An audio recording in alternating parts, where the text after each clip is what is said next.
So I wanted to make a video talking about qualities of awareness, which is a ridiculous thing to talk about because there are no qualities to awareness, because awareness is what is prior to qualities. At the same time, there's no point of view, and there's no point to view. So there aren't two, the viewer and the viewed, and non-duality is pointing to the truth that there are not two, and there's no point, and there's no periphery to any points. It just doesn't end. So when it seems as if there's resistance sometimes, and resistance is when there seems to be two, so there's one pushing on the other. And we can feel resistance. Resistance is known directly as it's felt. And it's a response to our thoughts that we can have resistance.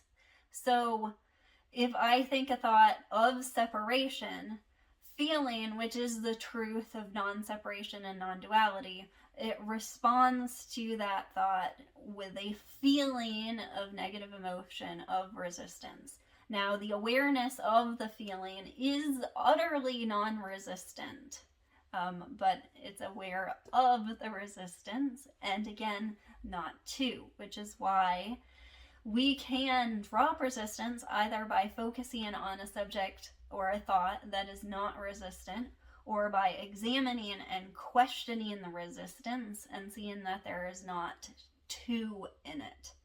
It's like if you've ever stubbed your toe or really been in pain or been sick or something like that, and you breathe into it, you feel the actual sensation, and you see the difference between resistant thoughts of, I do not want to be feeling this sensation. I was an idiot for stubbing my toe. Now I can't go on a walk with a friend, etc., etc.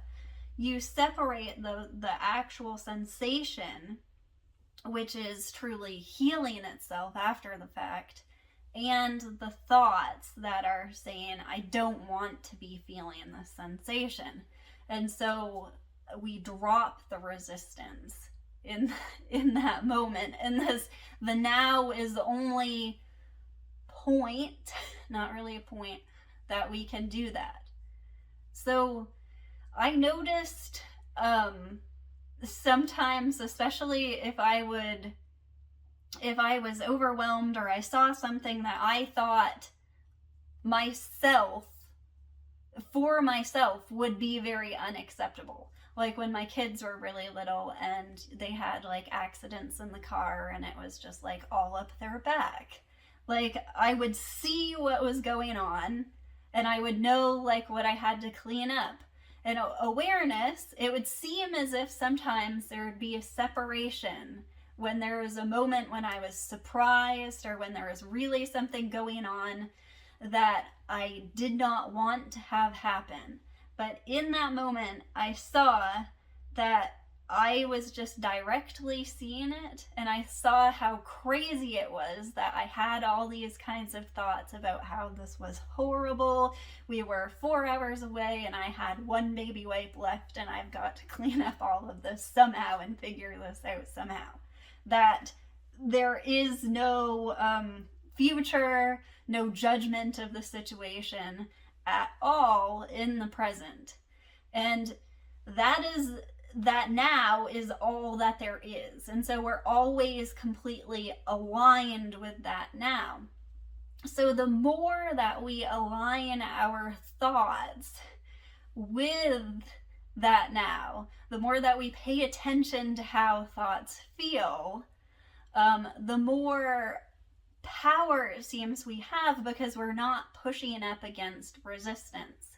And again, all the actuality of that resistance is only that beautiful guidance that we have, that our thoughts are calling a situation something more than it is.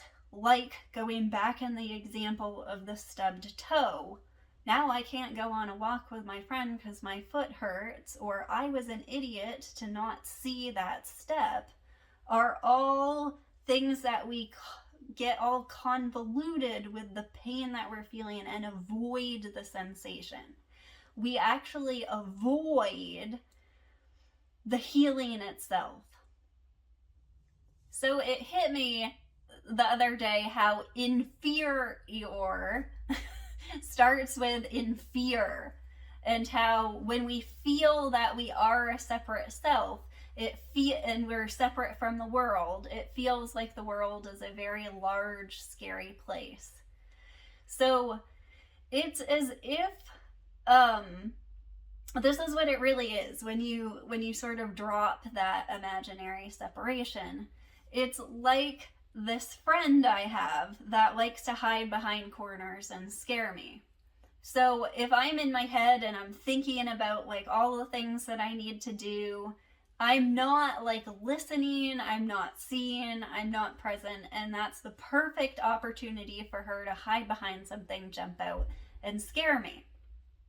So is my friend actually the source of fear? No, it's a misunderstanding in that moment. I love my friend. But awareness is utterly direct. And so awareness, when it's not thinking, is seeing, it's hearing, and it's never ever surprised. And thought is always way behind. So the thought of this phone recording me right now is way behind my seeing, my direct seeing of this phone. I can't even, calling it phone, calling it a distinct object with borders is a secondary imposition on thought.